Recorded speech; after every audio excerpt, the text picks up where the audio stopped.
So I got this almond silk for really cheap, so I made a kind of beverage out of it for James, and there's some potatoes with onions, and then there's Boursin on peppers.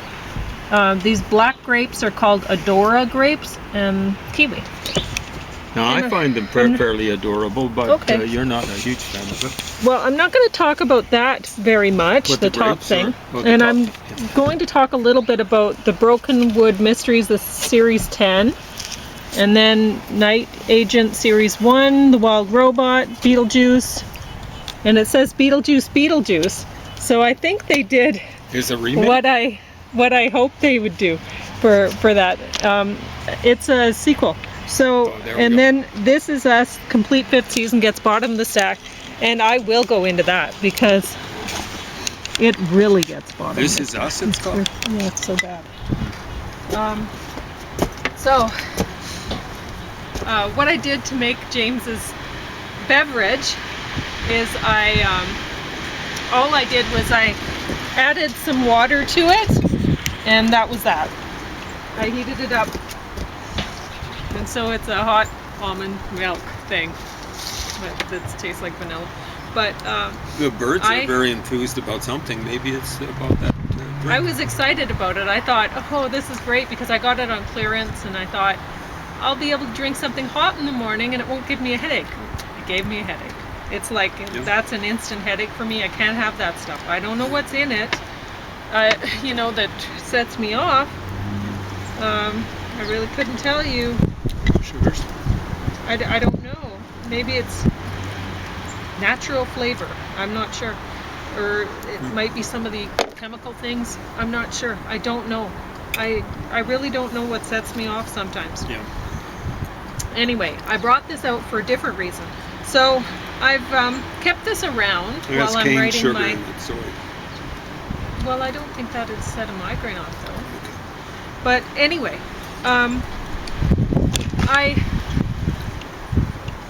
I've been writing a best-selling novel. We'll hope it's going to be, right? Stay optimistic about it. And folks out there, stay tuned for its release. Okay? Yeah. It's pretty good. James is enjoying it. I write a chapter. Well, today I didn't go type up. One a day. Yeah. I did write one today, but I didn't go type it up, so I won't be able to read it to you. Maybe I'll read you two tomorrow. Well, there you go. But sometimes she'll read two. Yeah. But anyway, pretty breezy out here. But I brought this out for a different reason. I've kept it around just in case I need to refer back to it while I'm writing, but honestly, I have not done so. I'm just writing away, and it seems to be working out pretty well. He says to follow the signpost method.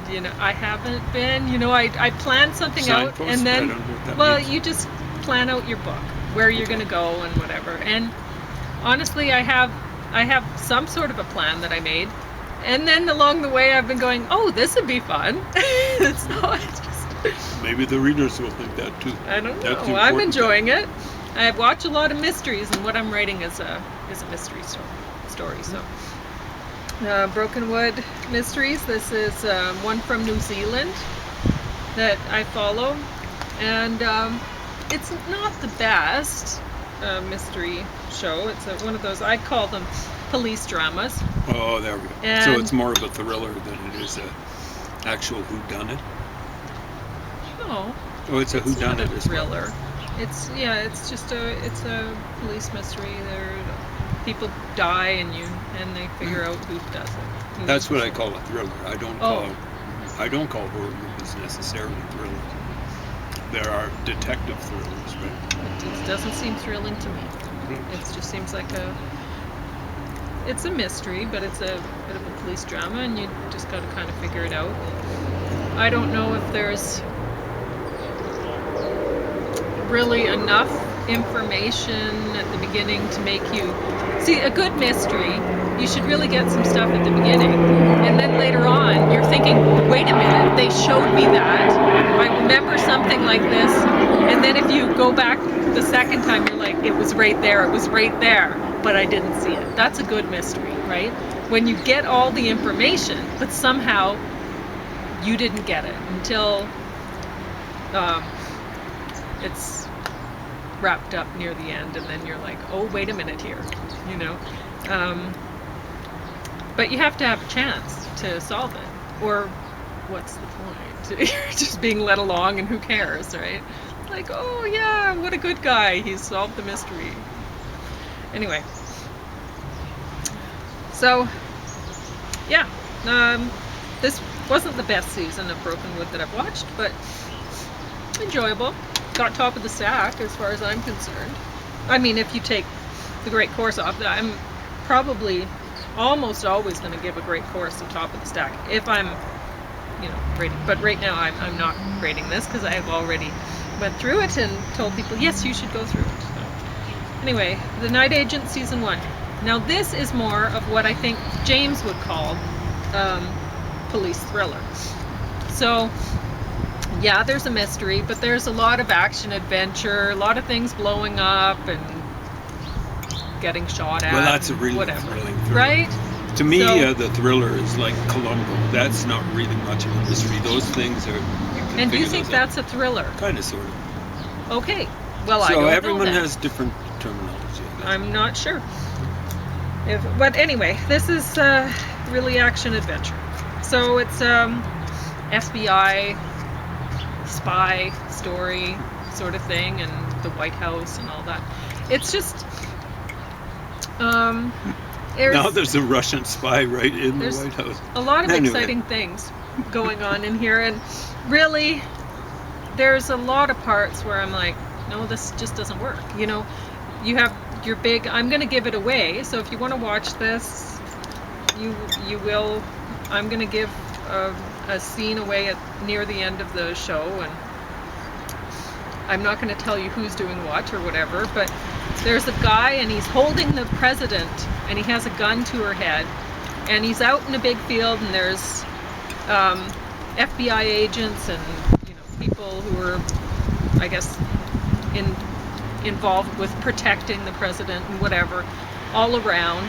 They call those guys Secret Service. Okay. But and so they're like all around, agency, and there's just one guy with a gun to this woman's head, and nobody thinks to go behind him to shoot him or anything like that, or get a, you know, it's all, oh, we can't get a shot because the president's right in front. But take a different angle. You know, like, it doesn't make any sense. So there's things like that I go, okay, you know, the action adventure's fun and everything, but it doesn't work.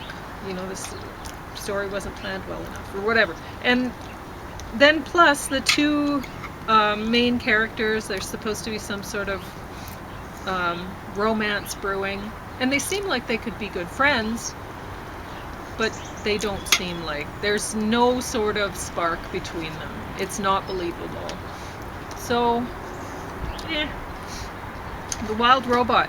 Now this is funny because this time, I had to clean off the table and everything because the birds, oh my gosh, they were put wilding birdseed around. and it's such a mess. And I've talked to other bird lovers too, and they say the same thing, like, yeah, the deck gets so poopy, but we love them anyway. And so yeah, it just you have to clean up if you're going to spend time on the deck, because the birds take over, and it gets, yeah. If you got a pet bird inside, Same it's going to get messy in there. It's going to get messy. So anyway, in the winter, a lot of the time, like I heard one woman tell me a story about, oh, they're getting really jealous, they want your food. I didn't bring them any yet. So one woman was telling me about this little house finch that, like, they're the ones with red, and they were really pretty little guys, that she found dead on the sidewalk. He just didn't survive one cold snap, and that was that, right? Because they're really not supposed to be here in the winter, but they have been lately. Yeah. And they're not making it all the time. And so oftentimes I'll see a little house finch out here, and I'm like, oh, you can come in. Please come in, little buddy. You know, because I don't want them to freeze to death, right?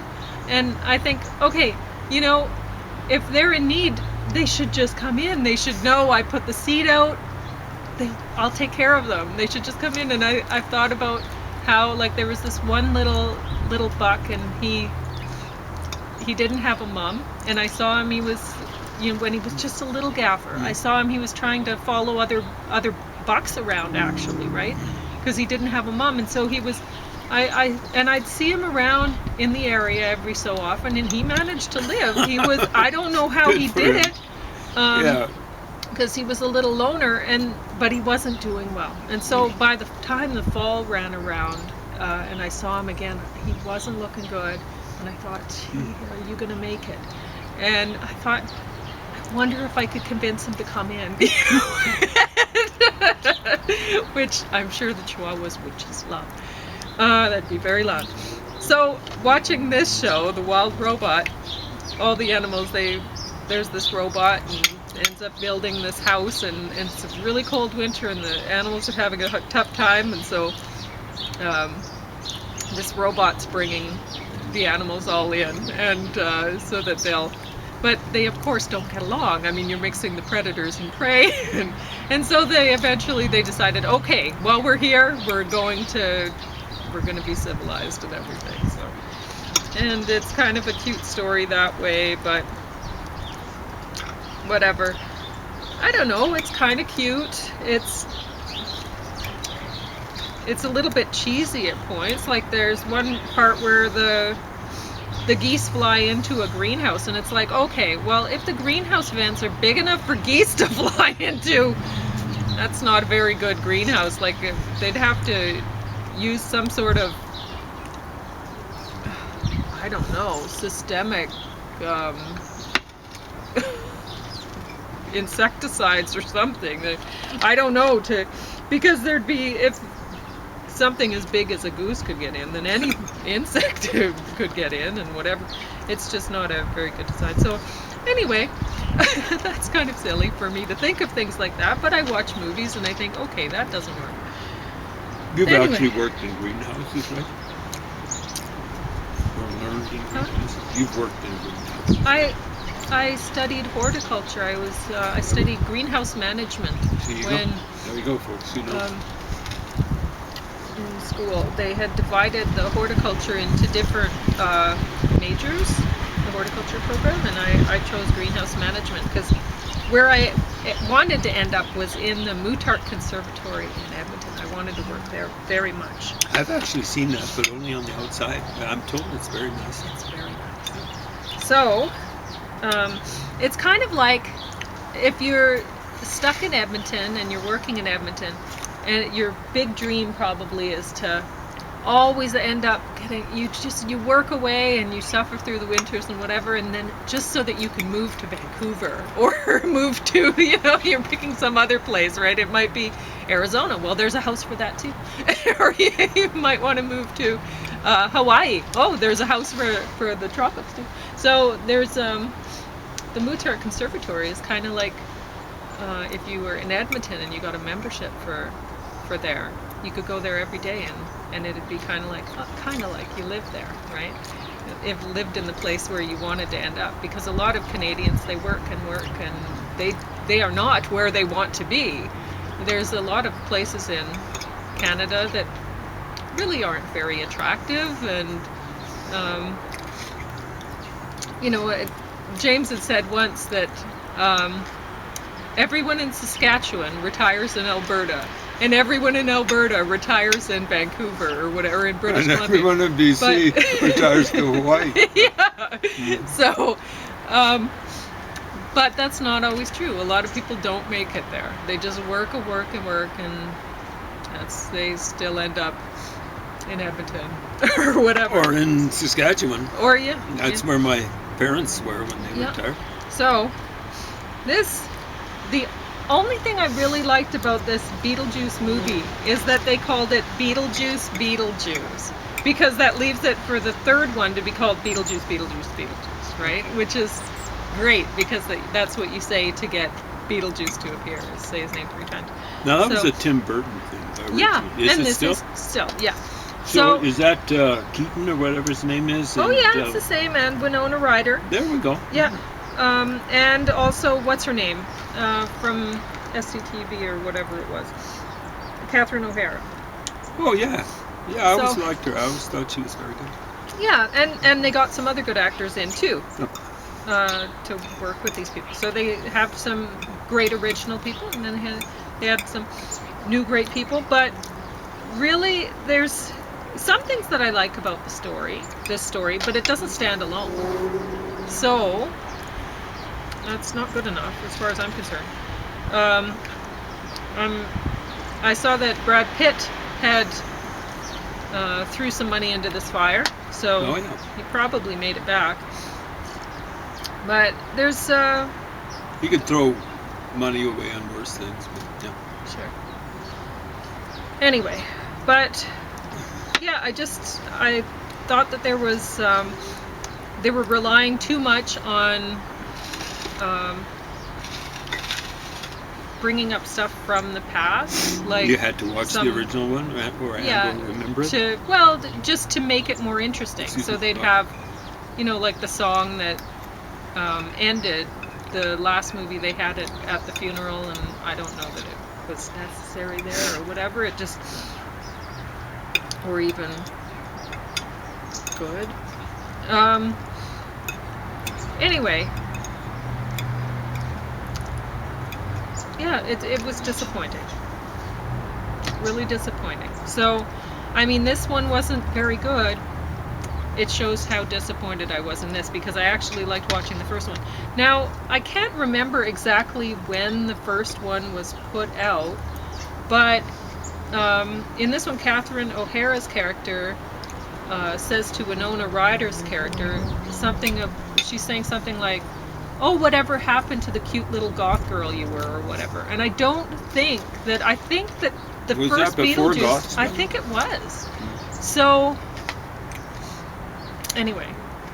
We're thinking the same thing. Yeah, that's what I was thinking. So I'd have to look into it, but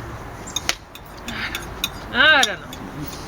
This Is Us, the complete 5th season. This is terrible. This is dreadful. This is unwatchable. This is due today, so I have to return it.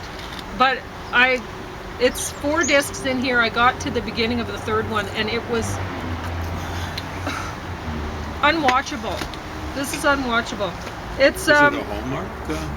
No. Doesn't even have that excuse. My gosh. So, one thing in this course by James Scott Bell, he talks about flashbacks, how flashbacks are difficult, and he gives you a way to actually make them work. This whole show has flashbacks all through it. So, what does it say? With its trademark storytelling style, moving from the past to the future and back again. And back and forth, and back and forth, and back and forth. And it doesn't work. It is terrible to watch. It makes it feel like you're actually watching their whole lives by the minute. It's awful. So, the best way to handle flashbacks is to avoid them, I think. Yeah, well, that's basically what he says in this. Yeah. Is there any other way you can do it? Yeah. And then he gives you a way to make it work or whatever, but it's better to avoid it. So, anyway, that's all I had to talk about. I guess James is going to talk about stars and Tintin. There you guys see stars. Oh, and I was going to say that I don't like these Adora grapes. James says he does, but honestly, I like them well enough. I've had better, but yeah, I like. It's kind of interesting having a big grape, but when you actually put it in your mouth and you're chewing on it, it's like, this is too big. It looks cool, but it's not that cool to eat. So that's one problem, and it's a black grape, so you're paying the price of a black grape, and it does not taste like a black grape. It's not grapey enough. Black grapes taste better. Amazing, right? And these don't. These taste like a green grape, maybe. Oh, better than green grapes. Okay, but not as good as even the worst black grape, which I guess this is. A fresh black grape. Yes. So, you have about 10 minutes. Okay. Enjoy.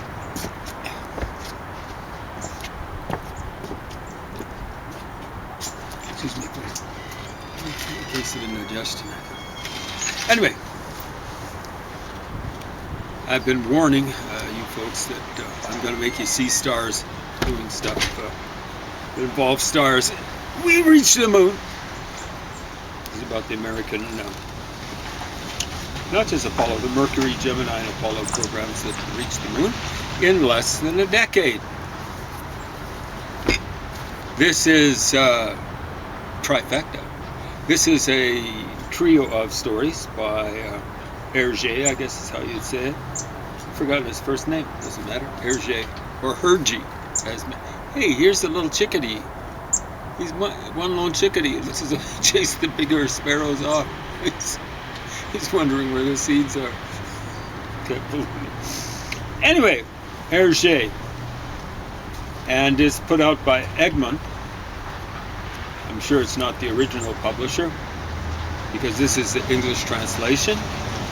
And this is volume 6. It looks as though it might be something like the collected works of, maybe not Hergé, but at least the Tintin stories, or Tintin, if you want me to call it that. And so, quite well done. It actually seems to have the Arabic here. So it has 3 stories. 2 of them belong together. They're in sequence: Destination Moon and Explorers on the Moon. So they actually make it to the moon. Oh, spoiler alert. But you probably figured that out, or would figure it out if you got this out of the library. This came from the library originally. I wonder if it's one that I got out of the library and didn't return. Should say withdraw. I'm a little worried now. It doesn't say withdraw. Oh, discard. That's what it says. Usually they have it in the back. Anyway, it has. It's a land of black gold, and it has it in Arabic. It's well written. So pretty darn good. Just the title.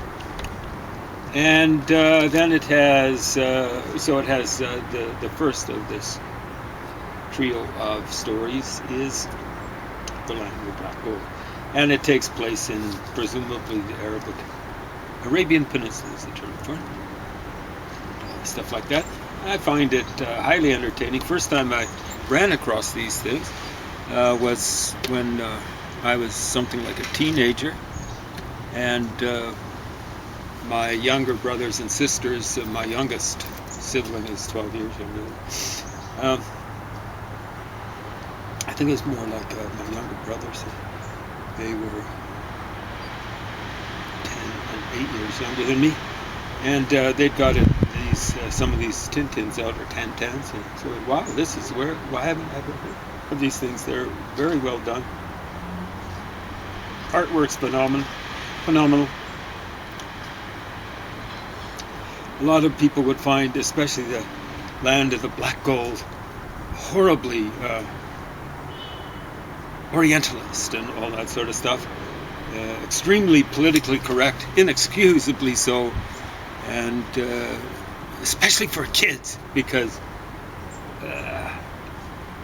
kids just can't handle the truth, and they'll get all sorts of stereotypes from stuff like that.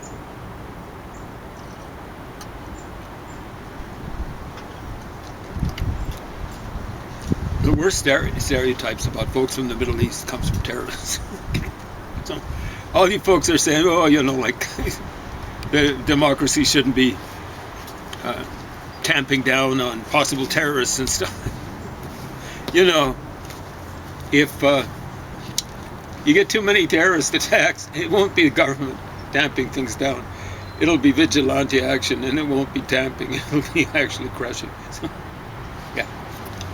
And to you folks who support terrorism out there, one way or another, actively or passively, bad idea, folks. Just a bad idea. You'll eventually end up with what the Chinese have been doing with minorities who've kind of been supporting terrorism and stuff like that, and maybe even more so what the Ruskies have been doing. Incidentally, the Ruskies are they of course weren't giving the the proper context for it, but the Russian-backed regime in Syria is having some serious troubles. They lost their capital called Damascus. Gross, I know, right? Kind of overnight. What was that? Oh. I made lamb chops. Lamb chops. Yeah, so These guys want to get their chops put on. one here.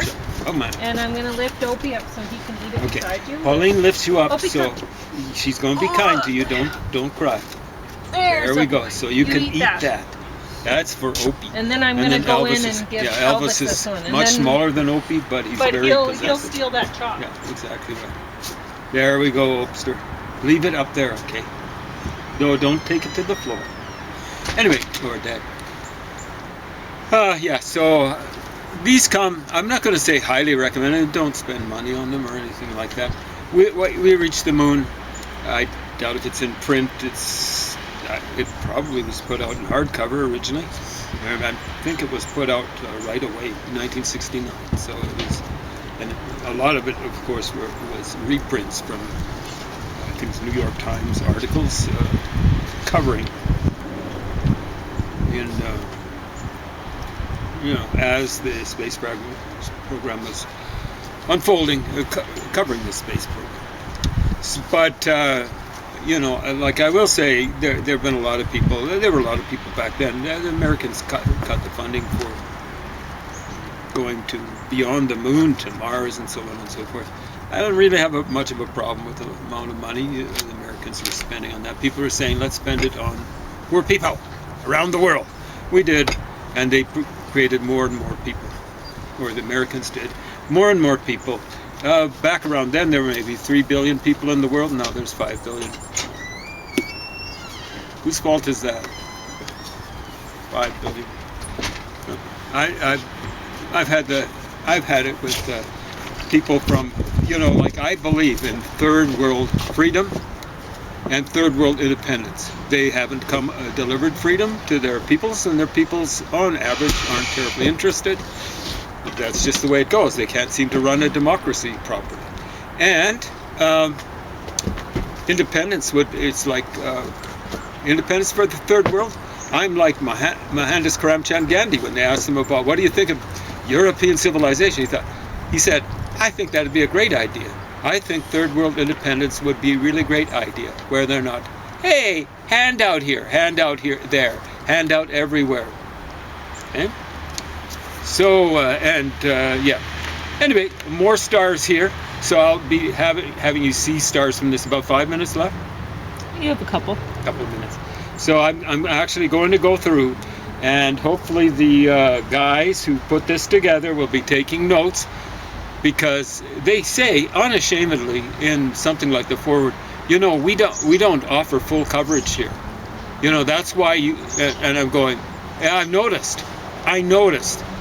And even before I looked in the index, a whole important groups in rock and roll are left out. So they can include Donna Summer and a bunch of hip-hop artists and stuff like whatevers. And I'm going to go through the ones that I think should be in here. Like Jackson Browne isn't in here, but they have, what bozo do they have? Joan Baez. Well, Jackson Browne actually did kind of like rock out in a country kind of way. Joan Baez, oh man. Yeah, she had some electric guitars, as they point out, in the 70s and